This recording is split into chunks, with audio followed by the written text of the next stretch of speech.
ونعوذ بالله من شرور أنفسنا ومن سيئات أعمالنا من يهده الله فلا مضل له ومن يضلله فلا هادي له ونشهد أن لا إله إلا الله وحده لا شريك له ونشهد أن سيدنا وسندنا وحبيبنا ومولانا محمدا عبده ورسوله أما بعد فأعوذ بالله من الشيطان الرجيم بسم الله الرحمن الرحيم وما خلقت الجن والإنس إلا ليعبدون وقال النبي صلى الله عليه وسلم شعبان شهري ورمضان شهر الله وقال عليه الصلاة والسلام سئل عن رسول الله صلى الله عليه وسلم أي الصوم أفضل بعد رمضان قال عليه الصلاة والسلام شعبان لتعظيم رمضان أو كما قال عليه الصلاة والسلام آمنت بالله صدق الله العلي العظيم وصدق رسوله النبي الكريم ونحن على ذلك لمن الشاهدين والشاكرين والحمد لله رب العالمين اللهم صل على سيدنا ومولانا محمد في أول كلامنا اللهم صل على سيدنا ومولانا محمد في أوسط كلامنا اللهم صل على سيدنا ومولانا محمد في آخر كلامنا اللهم أيدنا بتأييدك اللهم أيدنا بتأييدك اللهم أيدنا بتأييدك يا رب العالمين.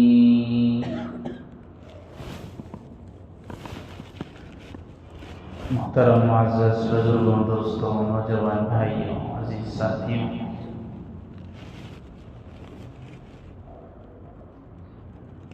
یہ جو مہینہ ہے شعبان المعظم کا مہینہ اسلامی مہینوں کے اعتبار سے 8واں مہینہ ہے. بڑی اہمیتوں، برکتوں، فضیلتوں والا مہینہ ہے. بڑا محترم، معظم، مبارک مہینہ ہے. اس کی کئی سارے وجوہات ہیں، کئی ساری باتوں کی بنیاد پر بڑا محترم مہینہ ہے. ان میں سب سے بڑی وجہ، سب سے بڑی بات اس کے مبارک اور محترم ہونے کے لیے صرف یہ ایک بات کافی ہے کہ جناب محمد رسول اللہ صلی اللہ علیہ وسلم نے اس مہینے کو اپنی طرف نسبت کی ہے. آپ نے اس مہینے کو کہا یہ میرا مہینہ ہے، شعبان شہری، یہ میرا مہینہ ہے. اس لیے کہ عربی گرامر، عربی کے قواعد میں سے ایک قاعدہ ہے، کسی بھی چیز کی عظمت اور اس کی وقعت، اس کی قدردانی، اس کی قدر و قیمت بڑھانا ہوتا ہے تو اس کی نسبت کسی اور بابرکت چیز کی طرف کر دو. جیسے بیت، بیت کے معنی آتے ہیں عربی میں گھر. میں کہوں بیتی میرا گھر، بیت کا تیرا گھر، بیتہ اس کا گھر، اس میں کوئی عظمت نہیں ہے، کوئی وقار نہیں ہے، کوئی احترام ظاہر نہیں ہو رہا ہے۔ میں کہوں بیت اللہ، اللہ کا گھر، اب احترام ظاہر ہو، اب عظمت ظاہر ہوئی۔ کیوں؟ اس لیے کہ اس بیت کی، گھر کی نسبت جو کی گئی ہے اللہ تبارک و تعالیٰ کی ذات کی طرف، وہ پہلے ہی سے عظمت کے قابل ہے، پہلے ہی سے احترام کے قابل ہے، پہلے ہی سے بابرکت ذات ہے۔ اسی طرح کتاب، کتاب کے معنی کتاب، ایک نوشتہ لکھا ہوا، لیکن جب اس کی نسبت ہم نے کر دی کتاب اللہ، اللہ کی کتاب، کلام اللہ، اللہ کا کلام، شہر اللہ، اللہ کا مہینہ، عبد اللہ، اللہ کا بندہ، اب اس چیز میں، اس لفظ میں، اس کے معنی میں احترام خود بخود آ جاتا ہے۔ اسی طرح اللہ کے نبی علیہ السلام نے اس مہینے کی عظمت کو اجاگر کرنے کے لیے، ایک حدیث میں اللہ کے نبی نے فرمایا، میں دیکھتا ہوں اتنا بابرکت اور عظمت والا مہینہ ہے اور لوگ اس سے غافل ہیں، حالانکہ اس مہینے میں اللہ کی طرف اعمال بندوں کے جاتے ہیں، فرشتے اعمال کی پیشی کرتے ہیں، فلاں یہ عمل کر رہا تھا، فلاں یہ عمل کر رہا تھا۔ اللہ کے نبی سے پوچھا گیا، یا رسول اللہ آپ اس مہینے میں بہت زیادہ روزے رکھتے ہیں۔ اما جان حضرت عائشہ رضی اللہ عنہ خود فرماتی ہیں کہ آپ جتنا اس مہینے میں روزہ رکھتے تھے کسی اور مہینے میں نہیں رکھتے تھے، بڑے اہتمام سے۔ آپ کو پوچھا گیا، یا رسول اللہ صلی اللہ علیہ وسلم آپ اتنی زیادہ کثرت سے روزے کیوں رکھتے ہیں؟ آپ نے فرمایا، میں دیکھتا ہوں لوگ اس مہینے سے اتنے غافل ہیں، جبکہ اس مہینے میں اللہ کے پاس بندوں کے اعمال جاتے ہیں، اللہ کی طرف سے فرشتوں کو وہ سارے اللہ تعالیٰ اعمال، سارے فیصلے دے دیتے ہیں کہ فلاں کب پیدا ہوگا، فلاں کب مرے گا، فلاں کا رزق کیا ہوگا، فلاں کیسے مرے گا۔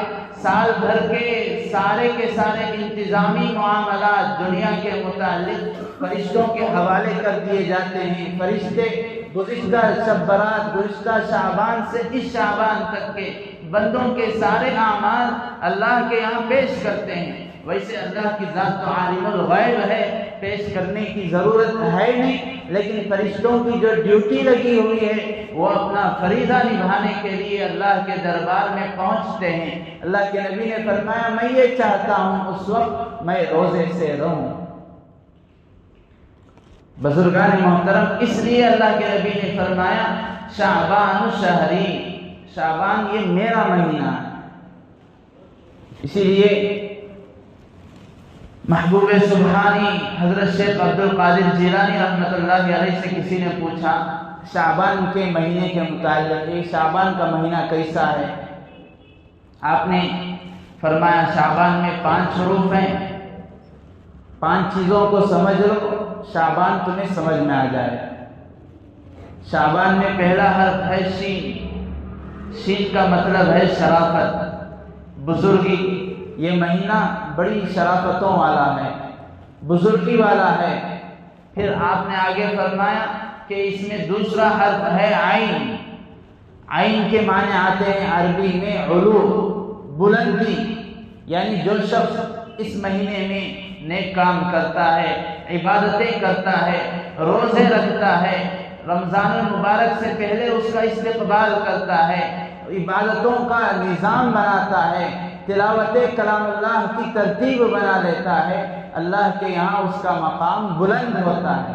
اللہ تعالیٰ اس کو علو عطا کرتے ہیں، بلندی نصیب کرتے ہیں۔ جس نے شعبان کی شرافت اور اس کی بزرگی کو سمجھا تو اللہ تعالیٰ کے یہاں اس کا مقام علو ہے، بلند ہے۔ اور تیسرا لفظ ہے با، شعبان، تیسرا لفظ با ہے۔ با کے معنی آتے ہیں بر۔ جو احباب مراقبے میں چلے گئے ہیں، ان کے پڑوس کے ساتھی، آزو بازو والے ساتھی ان کو جگاتے رہیں۔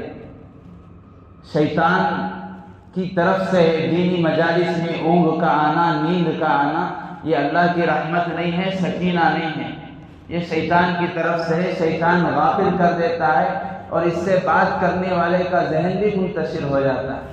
اللہ کی جانب سے جو باتیں ذہن میں آتی ہیں وہ ساری کی ساری ختم ہو جاتی ہیں۔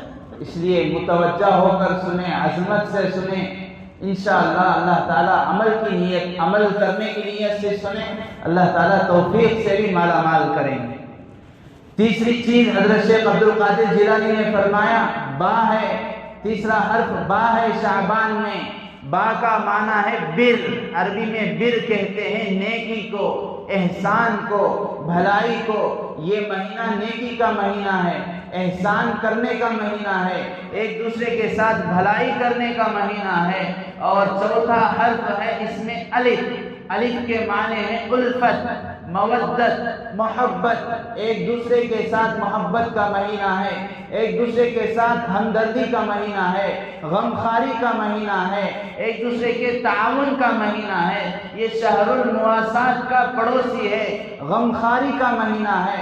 حضرت شیخ عبد القادر جیلانی رحمۃ اللہ علیہ فرمانے لگے کہ جس نے شعبان کے شین سے شرافت کو سمجھا، شعبان کی بزرگی کو سمجھا اور شعبان کے عین کا اس کو اللہ نے عطا کیا، شرافت کو سمجھنے کے بعد، شرافت کے تقاضے کو پورا کرنے کے بعد اللہ نے اسے بلندی نصیب فرمایا، اس کا مقام اللہ کے یہاں بلند ہوا۔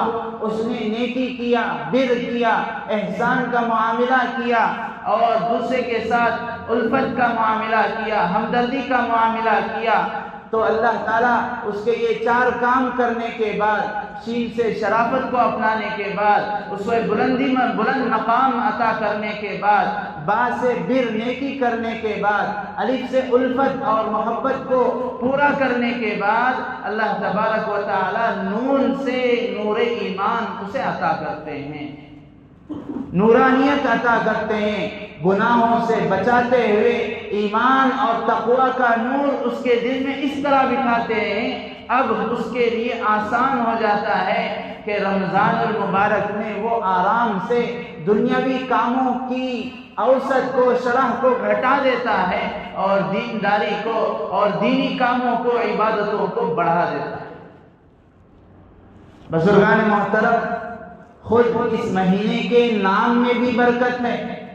شعبان کے علماء نے دو معنی بیان کیے، لفظ شعبان کے دو معنی، ایک معنی جمع ہونے کے، اس لیے کہ اس میں بہت ساری چیزیں، بہت سارا خیر جمع ہو گیا۔ سب سے بڑا خیر اللہ کے نبی نے فرمایا میرا مہینہ اور رمضان کا پڑوس والا مہینہ ہے، اور اللہ تبارک و تعالیٰ کی جانب سے اس مہینے میں ایک بڑی عظیم بابرکت شب رات ہے جسے شب برات ہم کہتے ہیں۔ یہ ساری چیزیں اس میں جمع ہو گئی ہیں، اس لیے اس مہینے ہی کو شعبان اللہ نے نام رکھا۔ دوسرا معنی اس کا علماء بیان کرتے ہیں، شعبان کا معنی ہے شاخوں کا پھیلنا۔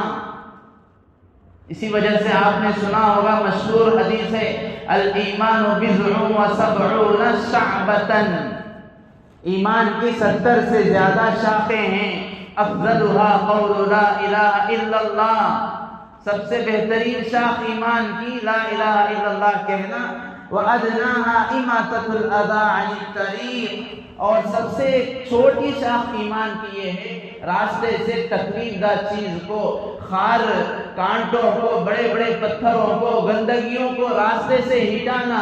وَالْحَيَاءُ شُعْبَةٌ مِّنَ الْإِيمَانِ، حیا بھی ایمان کی ایک شاخ ہے۔ اس میں اللہ کے نبی علیہ السلام نے ایمان کی شاخیں گنائی، وہی لفظ ہے شعبان، کہ جیسے درخت کے بہت ساری شاخیں پھیلی ہوئی ہوتی ہیں، اس میں بھی بہت سارا خیر پھیلا ہوا ہے، بہت سارا اللہ تعالیٰ نے بھلائی کو پھیلایا ہے۔ شرط یہ ہے کہ بندہ ان کی طرف اپنے ہاتھوں کو پھیلائے، پھر دیکھے اللہ تعالیٰ کس طرح اپنی رحمت کو پھیلاتے ہیں۔ دوسرا لفظ ہے شعبان المعظم، معظم عظمت والی چیز کو کہتے ہیں، برکت والی چیز کو۔ وجہ یہ ہے کہ اس کا پڑوسی بعد میں آنے والا مہینہ رمضان المبارک کا مہینہ ہے۔ بہرحال یہ بات بھی شعبان کے معنی کے متعلق، شعبان کتنی اہمیت کا مہینہ ہے، کتنی فضیلت کا مہینہ ہے، کتنی برکت کا مہینہ ہے، کتنے تقدس کا مہینہ ہے۔ اب اس میں ہمیں شریعت نے اللہ کے نبی علیہ السلام نے، احادیث مبارکہ نے، فقہ نے، صحابہ نے اور تابعین نے، علماء نے ہمیں اس میں کیا رہبری کی ہے، کیا کام ہمیں کرنے چاہیے، یہ اس مبارک مہینے کا ہم سے کیا مطالبہ ہے، ہم سے کیا تقاضا ہے، یہ مہینہ ہم سے آخر کیا چاہتا ہے، اللہ تعالیٰ یہ مبارک مہینہ ہمیں دے کر آخر ہم سے کیا سوال کرتے ہیں، کیا اللہ تعالیٰ ہم سے مطالبہ کر رہے ہیں۔ فقہ میں حضرات علماء نے شریعت کی نچوڑ کے طور پر قرآن اور حدیث کو، فقہ کو سامنے رکھ کر چند کام بتائے کہ ان مہینے میں ہمیں صرف وہ چند کام کرنا ہے، ان چند کاموں کے علاوہ باقی سب بدعات ہیں، باقی سب چیزوں کا شریعت میں کوئی تصور نہیں ہے، شیطان باقی نہیں کرنے کے کام میں لگا دیتا ہے، اور مسلمان یہ محمدی مہینے کی عظمت اور محمدی مہینے کا احترام کو بھول کر بدعات خرافات میں لگ جاتا ہے اور اسے نیک کام، بھلائی کا کام سمجھنے لگتا ہے، الٹا اسے ثواب کے وبال ہوتا ہے۔ پہلا کام علماء نے فرمایا، اس مہینے کا جیسا ہی یہ مہینہ شروع ہو جائے، پہلا کام شعبان کی تاریخوں کو یاد رکھنے کا اہتمام کیا جائے، شعبان کے دن اور تاریخوں کو یاد رکھنے کا اہتمام کیا جائے، اس لیے کہ شعبان اسلامی مہینہ ہے اور اسلامی مہینے کا 8واں مہینہ ہے، اور اسلامی مہینوں پر کئی سارے شریعت کے احکامات ہیں، جیسے جنوری، فروری، مارچ، اپریل انگریزی مہینے ہیں، اردو جسے ہم قمری تاریخ کہتے ہیں، اس پر کئی سارے اسلامی احکامات ہیں، جیسے حج، اس کی بنیاد بھی اسلامی تاریخ چاند کے مہینے پر رکھی گئی۔ کوئی عورت مطلقہ ہو جاتی ہے، اس کے شوہر نے اسے طلاق دے دیا، اس کے لیے شریعت نے عدت بیان کی، اب وہ عدت گزارے گی چاند کی تاریخ کے اعتبار سے۔ کسی عورت کا شوہر مر گیا، اب وہ بھی عدت گزارے گی، شریعت نے اس کی عدت کو بتایا، یہ بھی چاند کے اعتبار سے 4 مہینے 10 دن تک عدت میں رہے گی۔ ویسے اسلامی تاریخ کو علماء نے فرمایا یہ فرض کفایہ ہے۔ انگریزی تاریخ، انگریزی مہینے جیسے ہم میں سے ہر ایک کو پڑھا لکھا ہو نہ ہو، ایجوکیٹڈ ہو ان پڑھ ہو، انگوٹھا چھاپ ہو، ہر ایک کو یاد رہتے ہیں۔ علماء نے فرمایا اسی طرح اردو تاریخ، اردو مہینے، ان کو یاد رکھنا فرض کفایہ ہے، یہ قوم پر اجتماعی فریضہ ہے۔ اس لیے اللہ کے نبی نے ایک روایت میں آتا ہے، اللہ کے نبی علیہ السلام نے ارشاد فرمایا، احسو ہلال شعبان لرمضان، تم شعبان کی چاند کو اہتمام سے یاد رکھا کرو، اسے گنا کرو، ارے بھائی آج شعبان کی کیا تاریخ ہے، 9 تاریخ ہے، 8 تاریخ ہے، ابھی رمضان کے لیے 20 دن ہے۔ جب تاریخوں کو گنتا رہے گا، شمار کرتا رہے گا، اہتمام سے یاد کرتا رہے گا، اس بہانے سے اسے رمضان اور اس کی تیاری کی فکر آئے گی، اس بہانے سے رمضان کا وہ شیڈیول بنائے گا، اس بہانے سے اپنے معاملات کی درستگی کر لے گا، اس بہانے سے اپنے آپ کو رمضان میں عبادت کے لیے فارغ کر دے گا۔ چونکہ یہ شعبان، یہ تو رمضان کی تمہید ہے، رمضان کی تیاری کا مہینہ ہے۔ جب اسے شعبان کی تاریخ ہی معلوم نہیں ہے، چاند کی تاریخ کب شروع ہوئی، کب شعبان کا مہینہ ختم ہو رہا ہے، کچھ معلوم نہیں ہے، دیکھا اعلان ہو گیا تراویح کا، مطلب شعبان ختم ہو گیا، رمضان شروع ہو گیا، ایسی بات نہیں۔ اللہ کے نبی علیہ السلام نے فرمایا تم شمار کیا کرو، شعبان کی تاریخوں کو اہتمام سے یاد رکھا کرو۔ اس لیے علماء فرماتے ہیں یہ فرض کفایہ ہے، یہ ہمیں اپنے دماغوں میں بٹھانا چاہیے، شعبان کیا مہینہ ہے، کتواں نمبر اس کا آتا ہے، کیا تاریخ اس کی چل رہی ہے۔ اس کی آسان ترتیب علماء نے فرمایا، آسان ترتیب یہ ہے کہ جن لوگوں کو قرآن پڑھنا آتا ہے وہ حضرت امام اعظم ابو حنیفہ رحمۃ اللہ علیہ سے منقول ہے، آپ فرماتے ہیں اسلامی تاریخ کو یاد رکھنے کا آسان طریقہ یہ ہے، آج بھی روزانہ ایک پارہ قرآن کا پڑھیں، اس کی ترتیب بنائیں، چونکہ آگے آنے والا مہینہ رمضان کا مہینہ ہے اور رمضان کا تعلق قرآن سے بہت قریبی ہے. شہر رمضان الذی انزل فیہ القرآن، اللہ نے فرمایا یہ تو رمضان کا مہینہ، یہ قرآن کا مہینہ ہے جس میں قرآن نازل ہوا. اور ہمارا حال ایک پارہ تو دور، ایک آیت بھی ہم ڈھنگ سے نہیں پڑھ سکتے. یہ میں اپنے سے کہہ رہا ہوں، استفتی قلبک، مجھے اپنے گریبان میں جھانک کر دیکھنا ہے مجھے قرآن پڑھنا آتا ہے یا نہیں. اور عجیب ہم لوگوں کی غفلت ہے، جتنا کہا جائے، جتنا ہم سنیں، جتنا بولا جائے، جتنا اخلاص سے کہا جائے، کہنے والا اپنی کتنی اخلاص سے، ہمدردی سے، فکر سے کہے، ہمیں کبھی فکر نہیں آتی. رمضان آ رہا ہے، جا رہا ہے، ہمارے مہینے میں کتنے رمضان، ہمارے زندگی میں کتنے رمضان آ کر چلے گئے، 20 رمضان، 15 رمضان، اور ہم ایسے ہی زندگی گزار رہے ہیں. ہمیں بس 10 سورے یاد ہیں، اب 20 سورے یاد ہیں، اور زیادہ سے زیادہ 25 سورے 40 سورے ہم نے یاد کر لیے. یہ گویا کہ ہمارے اوپر، گویا کہ اللہ پر ہم نے احسان کر دیے. اہتمام ہی نہیں ہے، فکر ہی نہیں ہے قرآن سیکھنے کا. یہ سمجھتے ہیں یہ مجھ پر ضروری نہیں ہے. کیوں؟ امام صاحب پڑھ رہے ہیں، ان کو پڑھنا ضروری ہے. رمضان میں وہ قرآن ختم کریں گے، میں تھوڑی کروں گا. مجھے قرآن ختم تھوڑی کرنا ہے. ہم نے قرآن کو امام تک مقید کر دیا، قرآن کو حافظ تک مقید کر دیا، قرآن کو زیادہ سے زیادہ مکتب میں پڑھنے والے بچے تک محدود کر دیا. ہم یہ سمجھتے ہیں یہ اس کی ذمہ داری ہے. ایسی بات نہیں. اللہ کے نبی علیہ السلام کی وہ ذات جس ذات کی شفاعت، جس ذات کی سفارش پر اللہ تعالیٰ حساب و کتاب کا مرحلہ شروع کریں گے، جس ذات کا لقب ہی شافع محشر ہے، محشر کے دن سفارش کرنے والی، جو سفارش کرنے والی ذات ہے وہ شکایت بھی کرے گی کل اللہ تعالیٰ سے. جو شکایت کرے گی وہ صرف ایک چیز کے متعلق. قرآن کہتا ہے وَقَالَ الرَّسُولُ يَا رَبِّ إِنَّ قَوْمِ اتَّخَذُوا هَذَا الْقُرْآنَ مَهْجُورًا. اللہ کے نبی اگر اللہ تعالیٰ کی ذات سے کوئی گلہ کریں گے، کوئی شکوہ کریں گے، کوئی شکایت کریں گے، صرف یہ کہیں گے اے میرے رب یہ میری قوم ایسی بے حس قوم تھی، ایسی بے شعوری قوم تھی کہ ان لوگوں نے قرآن کو چھوڑ دیا.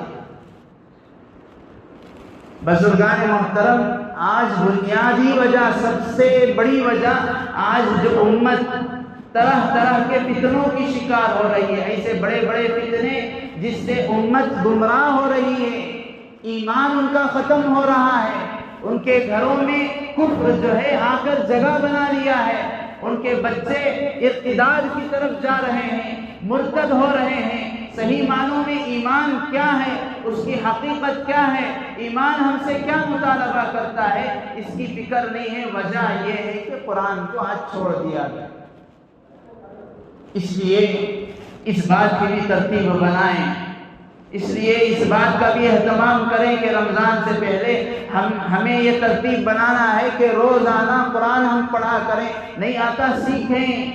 العلم من المہدی الی اللحد، علم ماں کی گود سے قبر تک ہے.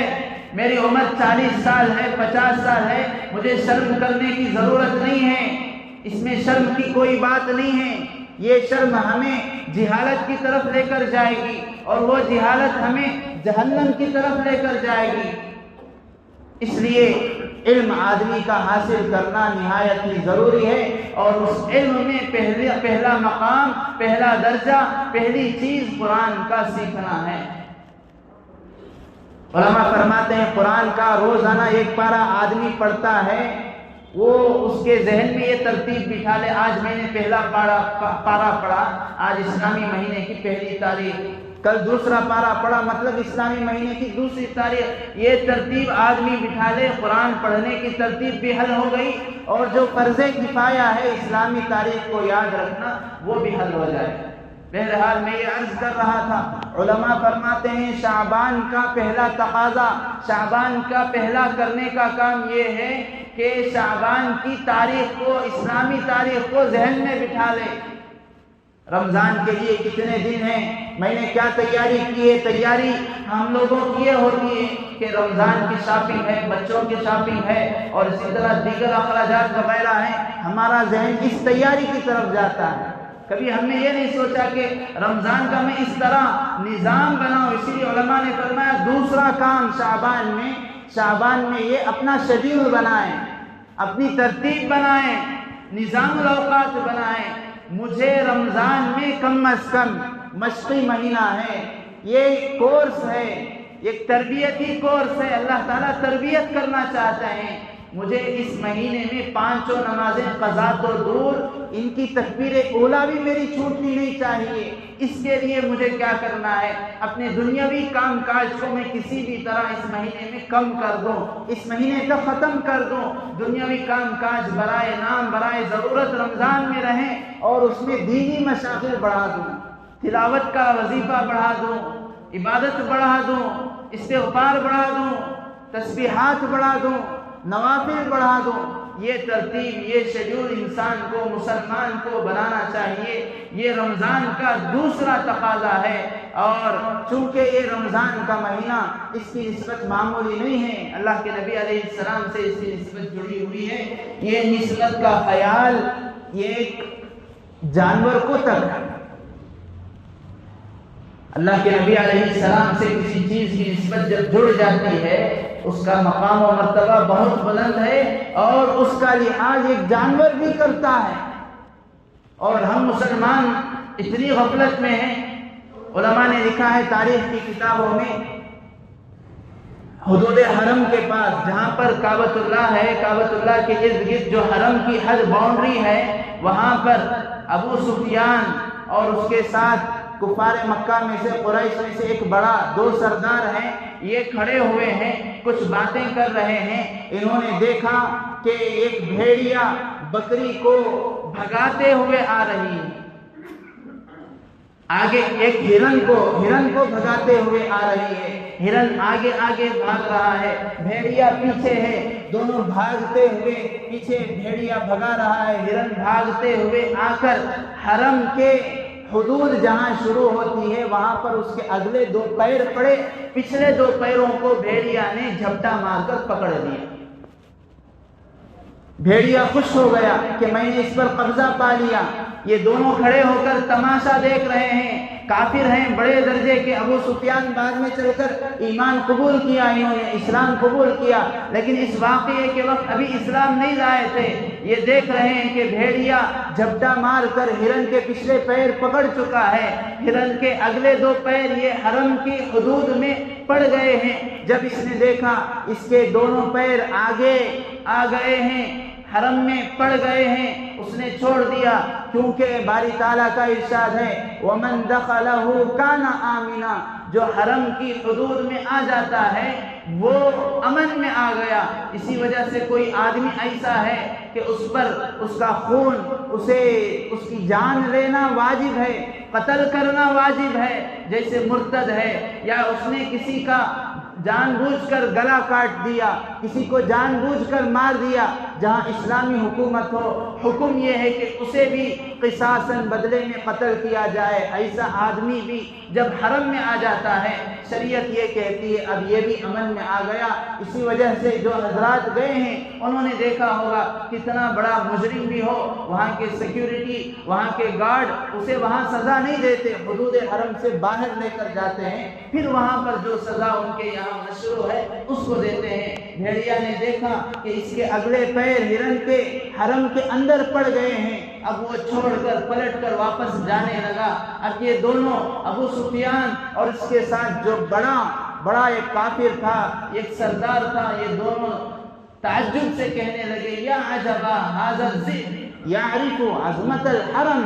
ارے بڑی تعجب کی بات ہے، یہ بھیڑیا یہ بھی حرم کی عظمت کو جانتا ہے، اس نے بھی حرم کا احترام کیا ہے، اس نے بھی اس بات کا لحاظ کیا کہ جو حرم میں آ گیا وہ مامون ہے، وہ امن میں داخل ہو گیا. یہ چاہتا تو اس کا شکار کرتا، اس نے شکار نہیں کیا. یہ حرم کی عظمت کو جانتا ہے. یہ کہہ رہے تھے دونوں، ابو سفیان اور ایک کافر. اللہ تعالیٰ نے بھیڑیا کو زبان دی.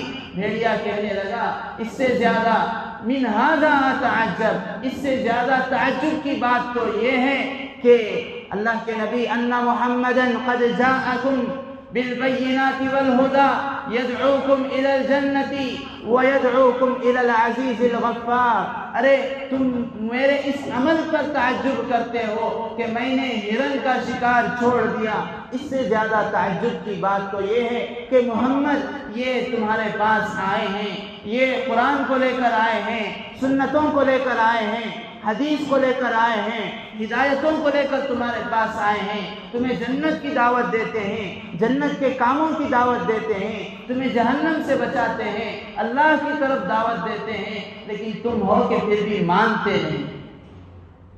علماء نے اس واقعے کو لکھ کر تاریخ میں یہ لکھا کہ ایک جانور جسے اللہ تعالیٰ کی، اللہ کے رسول کی نسبت کا خیال ہے، رسول اللہ کی احترام ہے، جو چیز رسول اللہ صلی اللہ علیہ وسلم سے جڑ گئی اس کی پاسداری کرتا ہے۔ اسی لیے اللہ تعالیٰ نے فرمایا بعض انسان ایسے بھی ہوتے ہیں، اولئک کالانعام، وہ تو جانور ہیں، جانور کی طرح ہیں، بل ہم اضل، بلکہ جانوروں سے بھی گئے گزرے ہیں۔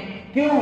جانوروں میں سے بھی بعض ایسے جانور ہیں انہیں صرف بولنے کی طاقت نہیں ہے، انہیں صرف عقل سلیم نہیں ہے، باقی ساری چیزوں کو سمجھتے ہیں، حس ہے، اللہ کو جانتے ہیں، رسول اللہ کو جانتے ہیں۔ اسی طرح ایک بھیڑیوں کا عجیب و غریب واقعہ تاریخ میں، سیرت میں لکھا۔ اللہ کے نبی علیہ السلام ایک مرتبہ مسجد نبوی سے باہر تشریف لائے، صبح فجر کی نماز کے بعد آپ نے دیکھا 100 سے زائد بھیڑیاں مسجد نبوی کے باہر کھڑے ہوئے ہیں، سب انتظار میں ہیں، صحابہ بھی ہیں۔ اللہ کے نبی علیہ السلام نے تھوڑی دیر گویا کہ بھیڑیوں سے بات چیت کیا، پھر صحابہ سے کہنے لگے اے میرے صحابہ، یہ بھیڑیا اس بات کو لے کر آئے ہیں کہ اے یا رسول اللہ، آپ کے صحابہ کے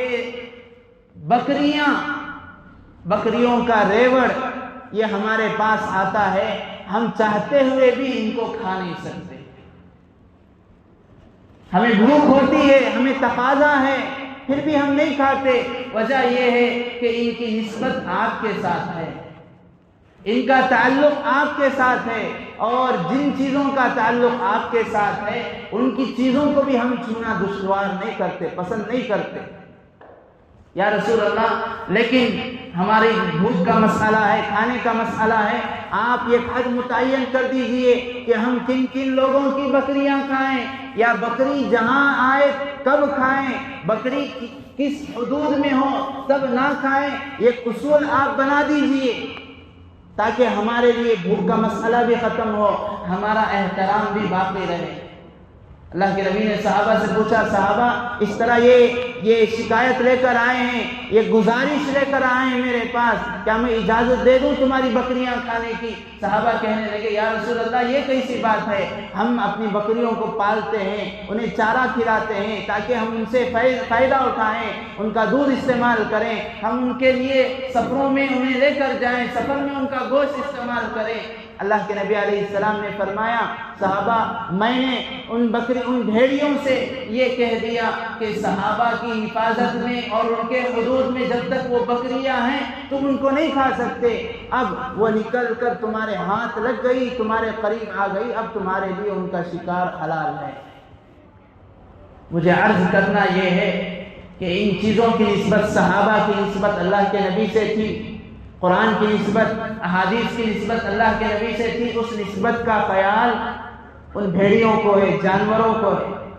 اور آج ہمارا مزاج، شعبان کا مہینہ آ گیا، اس مہینے کی نسبت اللہ کے نبی سے ہے، شعبان و شہری، اور ہمیں کوئی خیال نہیں ہے، ہمیں کوئی پاس و لحاظ نہیں ہے، ہمارے کان پر جو بھی نہیں رینگ رہی ہے، ہمیں نہ آخرت کا خیال ہے، نہ عبادتوں کا خیال ہے، نہ رمضان کا خیال ہے، نہ استقبال رمضان کا خیال ہے، نہ حرام چھوڑنے کی فکر ہے، نہ شیڈول بنانے کی فکر ہے، نہ اللہ کے نبی علیہ السلام کا جو اہتمام تھا شعبان میں کہ آپ کیا کام کرتے تھے اسے جانیں، اسے سیکھیں، قرآن کو سیکھیں، علم حاصل کریں، گھروں میں دینداری کے چراغ کو روشن کریں، بچوں میں دینداری کو لائیں، بچوں کو قرآن و سنت کا پابند بنائیں، بیویوں کو، مستورات کو، ہماری ماؤں بہنوں کو، بیٹیوں کو پردے کا پابند بنائیں، ان کے سروں پر صحابیات کی طرح جن کے متعلق قرآن نے کہا کہ یہ پردے کی پابند ہیں، ان کے اوصاف ان کے اندر لانے کی کوشش کریں۔ ہم نے سال کے 365 دن اسی طرح غفلت میں گزار دیے۔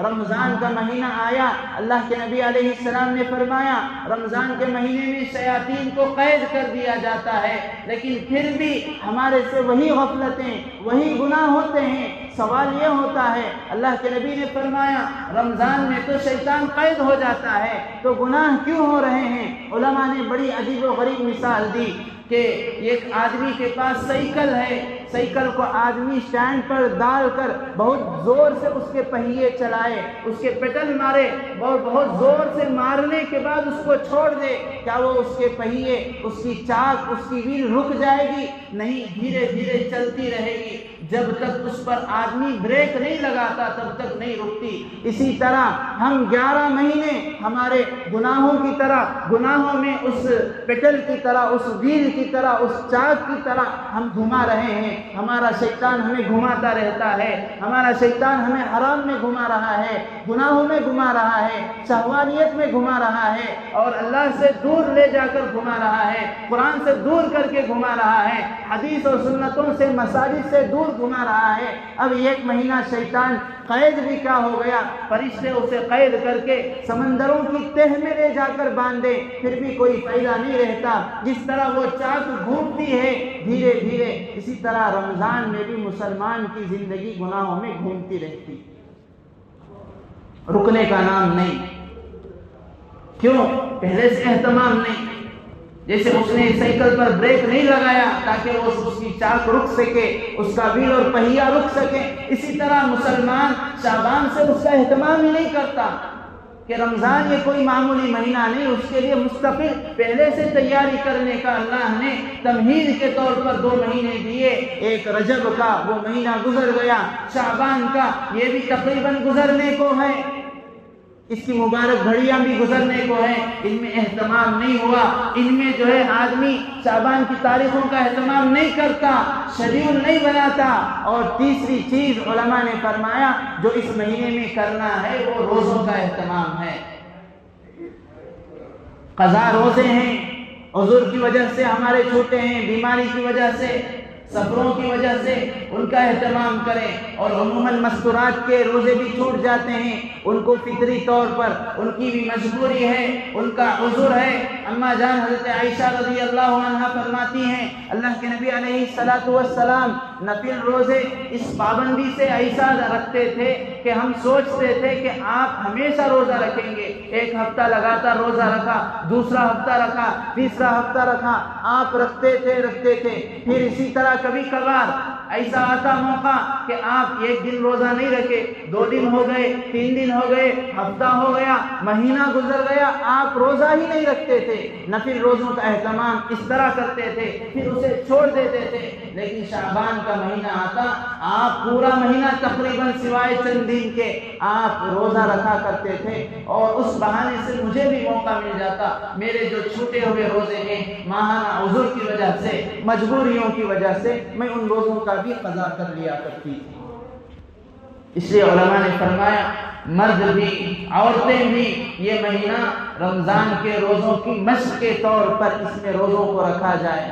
اللہ کے نبی علیہ السلام سے پوچھا گیا ایو الصوم افضل بعد رمضان، رمضان کے روزوں کے بعد کون سے روزے یا رسول اللہ اللہ کے نزدیک پسندیدہ ہیں، فضیلت والے ہیں؟ اللہ کے نبی نے فرمایا شعبان لتعظیم رمضان، شعبان کے روزے رمضان کی پڑوس میں ہونے کی وجہ سے، شعبان رمضان سے ملا ہوا ہے، اس وجہ سے اس میں نفل روزوں کا بھی اہتمام کیا جائے، اور جس کے قضا روزے ہیں ان کا بھی اہتمام کیا جائے۔ لیکن ایک مسئلہ یہاں پر ذہن میں رکھیں، بعض لوگ جنہیں یہ مسئلہ معلوم ہے کہ مستورات بیٹی ہے، بیوی ہے تو شوہر سے، بیٹی ہے تو باپ سے بغیر پوچھے نفل روزہ نہیں رکھ سکتی، قضا روزوں کے لیے اجازت نہیں ہے، نفل روزہ رکھنا چاہتی ہے، شوہر کی اجازت بیوی کے لیے ضروری ہے، بیٹی کے لیے اپنے باپ کی اجازت ضروری ہے، ان کی صحت کے اعتبار سے انہیں روزہ رکھنے کے لیے آپ ترتیب بنائیں، خود بھی روزہ رکھیں۔